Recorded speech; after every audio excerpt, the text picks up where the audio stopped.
Is it a safer car than before structurally? Is there a crash test, etc., etc.? Crash test and all is not out right now. Okay. Safety standpoint, it's a upgraded chassis. Whether it goes for tests or not, we will see. That's up to them. And I think it would make sense for them to do that. The idea of Maruti fitting the car with 6 airbags as standard points in a certain direction. And keep in mind that it was Nexa that started off with the idea of saying we will offer you standard safety equipment like dual airbags and ABS. But now it's in the Arena car that we are seeing 6 airbags as standard now as well. And we still don't have a Baleno with 6 airbags as standard. Right? So it's a certain direction that you can see that they are taking. So I would expect it to do reasonably well. And yeah, that's when it comes out. The one thing on the safety front. Oh, you didn't ask me the question. Which is? Think. What? We spoke about the cabin, the interiors, the seats. The screen? No. One more. So 3 guesses. Aircon. One is done. What air? Oh God, no! This car doesn't have pressure load sensors for the seat belts either. So they don't have load sensors for the rear seats, but you don't have the chimes. We spoke about this in the Innova View as well, that it does this funny thing that when you're seated with the seatbelt buckled, obviously it's not going to buzz, right? If nobody's sitting there and the seatbelt is not buckled, it doesn't create a fuss.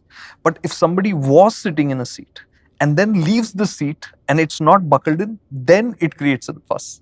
So what they're doing is they're playing with software. So that's what they have done even with the Swift.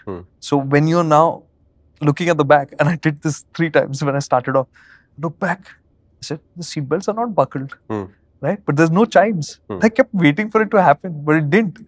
And then I figured it out that they've applied the same software strategy, right? And this is something that should be done for all the models. If you're not going to do load sensors, at least do this. Because then you don't have to reach back or stop and just buckle seatbelts up so that they stop making a fuss, right? Okay. So that's an improvement without increasing cost, right? An important point. And the other thing that I feel is a real miss, and I definitely think that Maruti need to address it, is the lack of TPMS, right? Tire pressure monitoring systems, according to me, are even more important than having 6 airbags in a car. Right? We keep saying this. Stability aids are more important because they will keep you from getting into an incident in the first place. Right. And as simple and basic as a TPMS system may sound like or seem like, is the one thing that will always give you a view into your contact patch, which is so would critical. You rather have a deflation warning or would you rather have a full-fledged TPMS? 100%. So what Shumi is talking about is the 2 levels of TPMS you can have. Deflation warning is the simple one where basically it will tell you when a tire started losing. Correct. Right? Whereas a proper full-fledged TPMS system will give you a constant readout plus warnings. Will give you the pressure. Some of the other systems also show you temperature. Which is of no use at all.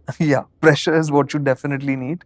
Temperature is a luxury. But the one that you should have, I think, is the full-fledged system. I understand, affordable cars, the smaller cars getting a deflation warning system, understandable. But for cars in this segment, I think a proper TPMS should be there. And even in the Grand Vitara, Maruti is offering it on the higher variants. I think it should now be standard. And on this front, Hyundai and Kia, for instance, are offering it as standard. Which is great. And I think that is how it should be.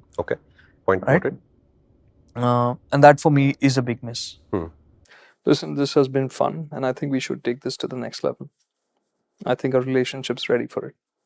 And if you're ready, head to the MotorInc channel where this 3-minute video ends up expanding into a hour-long video, which would be a great way for us to spend time when you're taking a jog, in a flight, commuting to work or back. We'd love to hang out more.